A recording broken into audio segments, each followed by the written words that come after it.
কেমন আছো সবাই? ভালোই আছো নিশ্চয়ই, কারণ এখন বেশ উৎসবের মরশুম চলছে। দুর্গাপুজো গেল, আবার এখন আসছে দীপাবলি। তো আজকে সকাল সকাল আমি বেরিয়ে পড়েছি আবার একটা সুন্দর ট্রিপে। দীপাবলির সময় ছুটি বেশি পাইনি, মাত্র দুদিনের ছুটি ছিল, তাই একদম কাছেই কোথাও একটা যাওয়ার প্ল্যান করছিলাম, আর সেই জন্যই যাচ্ছি মাইথন, যেটা তোমরা এতক্ষণে জেনেই গেছো ভিডিও টাইটেল আর থাম্বনেল দেখে। প্রত্যেকবারের মতো এবারেও বাড়ি থেকে বেরিয়েছি অনেকটা দেরিতে। আমাদের মাইথনে ইউথ হোস্টেলে চেক ইন টাইম ছিল খুব সম্ভবত 10:30টার সময়, আর আমরা বাড়ি থেকেই বেরিয়েছি 11টার সময়। তারপরে দুর্গাপুর এক্সপ্রেসওয়ের যা কনজেশন, সেটা নিয়ে তো আর নতুন করে কিছু বলার নেই। তো আমাদের বর্ধমান ক্রস করতেই সময় লেগে গেল প্রায় 2.5 ঘন্টা মতো। এখন বাজে 1:21, আর আমরা জাস্ট বর্ধমান ক্রস করে কিছুটা এসেছি। আর বর্ধমান ক্রস করে হার্ডলি 7-8 কিলোমিটার এসেছি। জানি না কখন পৌঁছবো, তো যাই হোক দেখি। ওখানে গিয়ে একটু ঘোরার প্ল্যান ছিল, সেটা কতটা কি হবে জানি না। যাই হোক, চলো, যেরকম যা হবে তোমরা দেখতেই পাবে। আর এই প্রথমবার আমি থাকছি কোথাও গিয়ে ইউথ হোস্টেলে, তো দেখি কেমন হয়, কেমন অভিজ্ঞতা হয়, সব কিছুই তোমরা জানতে পারবে।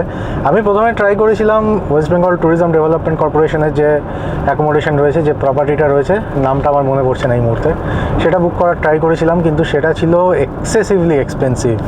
ওখানে একটা কটেজেরই ভাড়া ছিল পার নাইট বোধহয় 3,500 টাকা। তো সেই জন্য আমি আর ওদিকে যাইনি, আমি বুক করে নিলাম ইউথ হোস্টেল। তো মাইথন আগে এসেছি কিন্তু সেভাবে ঘোরা হয়নি, তো সেই জন্যই এবার ভাবলাম চলো মাইথনটা ঘুরে আসি। তোমরা যারা আমাকে ফলো করেছো তারা তো জানোই যে আগের বছর ডিসেম্বর মাসে আমরা পাঞ্চেত, গড়পঞ্চকোট, তারপর অযোধ্যা পাহাড়, এই সমস্ত সার্কিটটা কমপ্লিট করেছিলাম, কিন্তু তখন মাইথনটা যাওয়া হয়নি। তো সেই জন্যই মাইথন যাচ্ছি গাড়ি নিয়ে। গাড়িটাও অনেকদিন চালানো হয়নি, সেটাও একটা উদ্দেশ্য। বাইকে তো বেশ কিছু লং ট্যুর করলাম, গাড়িতে কীরকম অভিজ্ঞতা হয় সেটাও একটু দেখা দরকার। আমি আজকে যখন আসছি মাইথনের দিকে, তখন দেখতে পাচ্ছি দুর্গাপুর এক্সপ্রেসও না পুরো ডাইভারশনে ভর্তি, মানে পুরো রাস্তাটাতেই কাজ চলছে। আর সেখানে না বিভিন্ন জায়গায় লেখা ছিল 2 days স্পেন, আর তার নিচের লাইনটা আমি দেখতে পাইনি। তো ওটা তোমরা আমাকে কমেন্ট করে জানাবে যে ওটা কী হওয়া উচিত।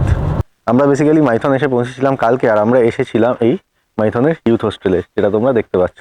আর আমরা এবারে বাইকে না, আমরা এবারে এসেছি নিজেদের গাড়ি নিয়ে। তা এখানে গাড়ি পার্কিংয়ের কিন্তু প্রচুর জায়গা রয়েছে।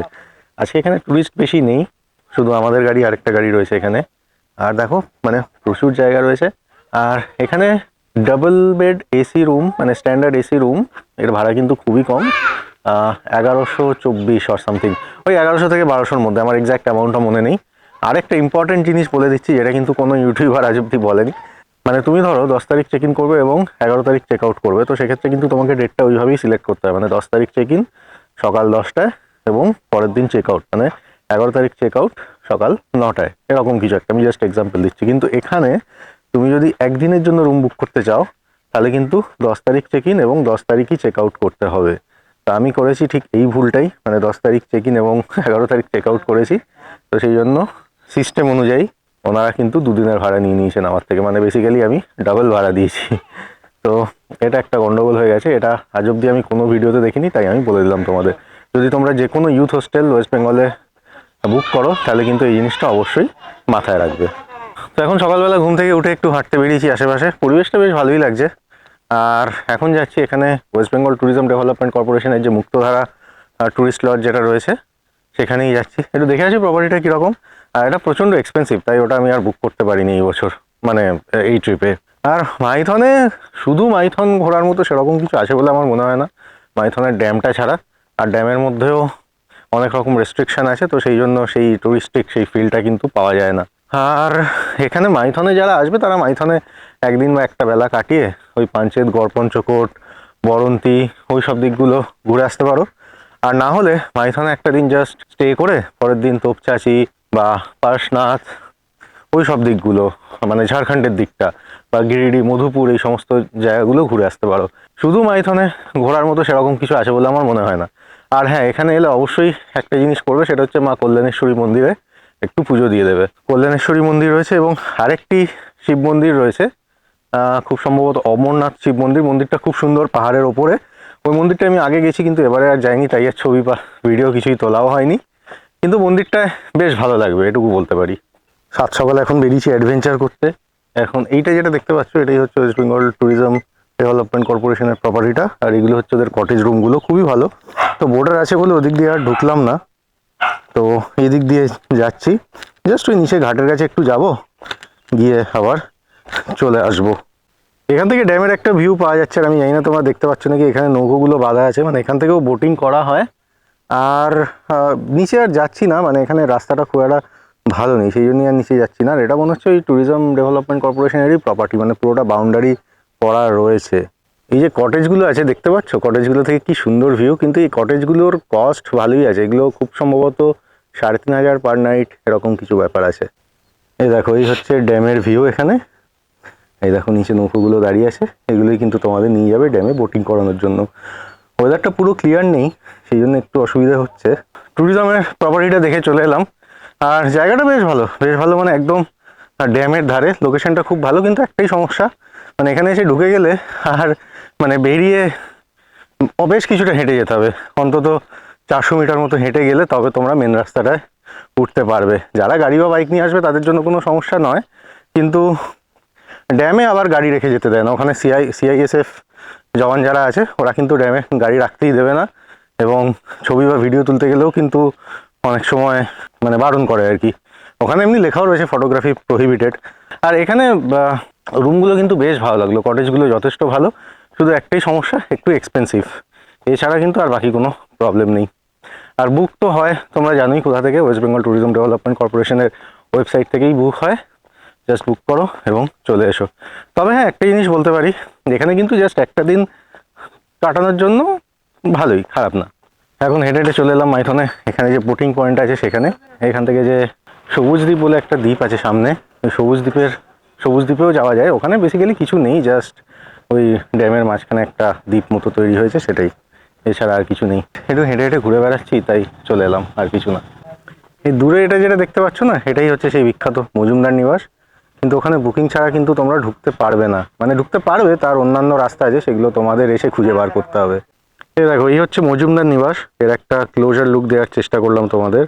আর এইটার জন্যই না এটা বেশি অ্যাট্রাকটিভ লাগে আরো। দেখো, এই পুরো জলের ওপর দিয়ে রাস্তাটা, এখান দিয়ে তোমাদের যেতে হবে হেঁটে হেঁটে। এই দেখো। তবে এই মজুমদার নিবাসে থাকা সব থেকে বড় ড্রব্যাক হচ্ছে, তোমরা যারা গাড়ি বা বাইক নিয়ে আসবে তারা কিন্তু ওখানে বা ওদের ক্যাম্পাসে গাড়ি বা বাইক রাখতে পারবে না।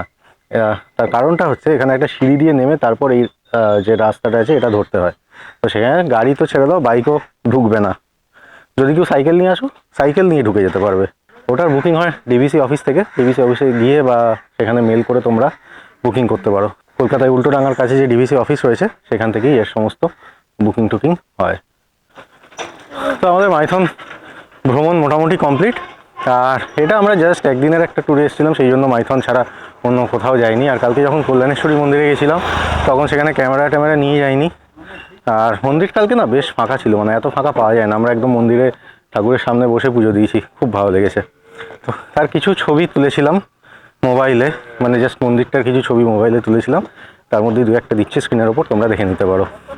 আর কল্যাণেশ্বরী মন্দিরে তোমরা নিশ্চয়ই আগেও এসছো অনেকবার, বেশ জাগ্রত মন্দির। আর এই আর কি। আর মাইথন ড্যাম থেকেই এখন হেঁটে হেঁটে ফিরছি, কিন্তু ড্যামে ফটোগ্রাফি স্ট্রিক্টলি প্রহিবিটেড, আর তোমাদের যেরকম বললাম এর আগেও, তো সেই জন্য আর আমি রিস্ক নিইনি। ক্যামেরা হাতে দেখলেই হয়তো কিছু সমস্যা হতে পারে, সেই জন্য আর কিছু করিনি। চলো এবার আস্তে আস্তে যাই, গিয়ে ব্রেকফাস্ট করি, করে সোজা হোটেল থেকে বেরিয়ে বাড়ি চলে যাবো। আজকে আবার কালী পুজো আছে, গিয়ে পুজো দিতে হবে। খেয়ে চলে এলাম এখন আবার আমাদের ইউথ হোস্টেল। এই হচ্ছে ইউথ হোস্টেলের এন্ট্রেন্স। তো দেখতেই পাচ্ছ বেশ ভালো এন্ট্রেন্স রয়েছে, গাড়ি নিয়ে ঢুকতে কোনো অসুবিধা হবে না। আর একটু আগে তোমাদের বলছিলাম কল্যাণেশ্বরী মন্দিরের কথাই। এই মাইথন নামের সঙ্গে কিন্তু এই কল্যাণেশ্বরী মাতার একটা সম্পর্ক আছে। মানে মাইথন মানে হচ্ছে মাইকা থান, মানে মায়ের স্থান। এই কল্যাণেশ্বরী মন্দির বা কল্যাণেশ্বরী মাতার স্থান, মানে সেই থেকেই এই জায়গার নাম হয়েছে মাইথন বেসিক্যালি। বেশ ভালো ইন্টারেস্টিং ব্যাপার, তাই তোমাদের সঙ্গে শেয়ার করলাম। আরেকটা জিনিস তোমাদের বলে রাখি, এই একই ক্যাম্পাসে ইউথ হোস্টেলের যে ক্যাম্পাস রয়েছে সেই ক্যাম্পাসে কিন্তু আরও একটি হোটেল রয়েছে, হোটেল শান্তিনিবাস। এটা অ্যাকচুয়ালি ইউথ হোস্টেলেরই একটা পার্ট, যেটা অন্য একটা সংস্থাকে লিজে দেওয়া রয়েছে, এবং 2035 সাল পর্যন্ত এই লিজ ভ্যালিড রয়েছে। এবং সেই হোটেলটির নাম হচ্ছে হোটেল শান্তিনিবাস। এদিকের যে পার্টটা দেখছো, এই যে পার্টটা দেখছো, এটাই হচ্ছে হোটেল শান্তিনিবাস। আর এই ক্যাম্পাসের মধ্যে ওনাদের রেস্টুরেন্টও আছে, সেই রেস্টুরেন্ট থেকেই কালকে আমরা রাত্রিরে খাওয়া দাওয়া করেছি।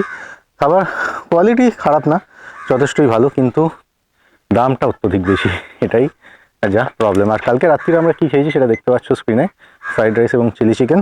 তার দামটাও স্ক্রিনে দিয়ে দিলাম, দেখে নিও। তোমাদের এতক্ষণ ধরে এত কথা বললাম কিন্তু রুমের ট্যুরটাই দেওয়া হয়নি। চলো এখন তোমাদের রুমের ট্যুরটা দিয়ে দিই। আমরা আছি এই 102 নম্বর রুমে। আর এই দেখো রুম থেকে ঢুকতেই সামনেই দেখতে পাবে এই বড় একটি টিভি। এটা কিন্তু এলজির স্মার্ট টিভি, ওয়েব ওএস চলে। কালকে ওটাতেই হটস্টার ইনস্টল করে কালকে খেলা দেখেছি, পাকিস্তান ভার্সেস ইংল্যান্ড। আর এসিও রয়েছে, আর এখানে সুন্দর একটা কভারও রয়েছে। আর এটা কিন্তু যথেষ্ট ভালো মোবাইলের, তো বেশ সুন্দর এবং স্পেসিয়াস রয়েছে এই কভারটা, যেমন দেখতে পাচ্ছ। এগুলো কিন্তু বেশ কাজে লাগে। আর এখানে রয়েছে একটা জানলা, যেখান দিয়ে দেখো বাইরের দিকের ভিউটা পাওয়া যায়। এখানে সামনে মানে ওই দিকটাই হচ্ছে এন্ট্রেন্স, ইউথ হোস্টেলের এন্ট্রেন্স ওই দিকটাই। আর টয়লেটটাও বেশ ভালোই আছে। টয়লেটটা হচ্ছে এরকম, এর মধ্যে রয়েছে গিজার এবং ওয়েস্টার্ন কমোডও রয়েছে এর মধ্যে। আর এই রুমটার মধ্যে কিন্তু অনেকগুলো পাওয়ার সকেট রয়েছে। তো আমরা যারা ট্রাভেল করি আমাদের প্রচুর গ্যাজেটস থাকে, চার্জ দিতে প্রবলেম হয়, তো সেই জিনিসটা কিন্তু এখানে হবে না। আর রুমটার মানে কি বলবো, মানে এরকম রেটে এরকম রুম পাওয়া কিন্তু সত্যি খুব মুশকিল। এসি ডাবল বেডেড রুম মাত্র 1200 টাকাও নয়, 1124 অর সামথিং। এবার আমরা মোটামুটি রেডি, সমস্ত কিছু গোছানো হয়ে গেছে। এবার জাস্ট গাড়িতে ব্যাগপত্র তুলবো আর বেরিয়ে যাবো। তো আমরা ফাইনালি রেডি হয়ে গেছি এখন বেরোনোর জন্য। আর কিছু করার নেই, এবার জাস্ট গাড়িতে মালপত্র তুলে বেরিয়ে যাবো। চলো বেরোই। মাইথন ট্রিপ এখানেই শেষ করছি। এরপরে দেখা হবে আবার তোমাদের সঙ্গে আগামী কোনো ভিডিওতে, খুব সুন্দর একটা জায়গায়। মাইথনে যারা আসতে চাও তারা কিন্তু এটা অবশ্যই চেক আউট করতে পারো, কারণ এটা best value for money accommodation মাইথনে, অন্তত আমি বলতে পারি। ঠিক আছে, চলো ভিডিওটা ভালো লাগলে একটা লাইক করো, শেয়ার করো এবং প্লিজ চ্যানেলটা সাবস্ক্রাইব করে দিও। সবাই ভালো থেকো, tata, take care and bye by.